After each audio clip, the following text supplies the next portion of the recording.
Halo Sobat Mania, kembali lagi di BRC Official. Ada kabar menarik nih mengenai Pekan 33 Liga 1 2024/2025, diwarnai laga PSM Makassar menantang Barito Putra.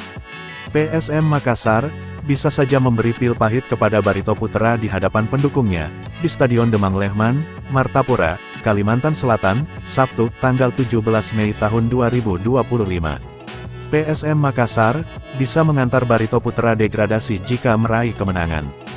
Tambahan 3 poin, membuat klub kebanggaan masyarakat Sulawesi Selatan, Sulsel ini, mengoleksi 50 poin. Sekarang, masih bercokol di peringkat 8, dengan 47 poin. Kekalahan bagi Barito, membuat poinnya tetap 31, dan berada di zona degradasi peringkat 16. Apalagi, jika dua tim di atasnya Semen Padang dan Madura United, meraih kemenangan dari lawannya masing-masing, maka Barito Putra dipastikan turun kasta. Sebab, Semen Padang akan mengoleksi 35 poin, dan Madura United mengumpulkan 36 poin. Jumlah poin tersebut, tak bisa lagi dilampaui Barito Putra, yang masih menyisakan satu laga. Poin maksimal dikumpulkan Barito Putra, hanya 34 poin. Satu-satunya jalan, agar Laskar Antasari bertahan di Liga 1, dengan menumbangkan PSM Makassar. Termasuk, mengalahkan PSIS Semarang, di laga terakhir. Dengan begitu, Barito Putra bisa membukukan 37 poin.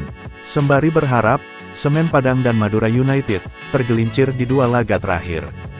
Berikut, skenario Barito Putra degradasi, dan bertahan di Liga 1. Degradasi, Barito Putra kalah, atau seri melawan PSM Makassar. Semen Padang menang lawan Persik Kediri. Madura United menang lawan Bali United. Sebaliknya masih bertahan, wajib menyapu bersih dua laga terakhir, dengan kemenangan, lawan PSM Makassar dan PSIS Semarang. Semen Padang dan Madura United, kalah di dua laga terakhir. Nah itu dia sobat untuk update kabar hari ini. Bagaimana pendapat kalian sobat? Tulis pendapat kalian ya sobat, dan jangan lupa like, komen dan subscribe.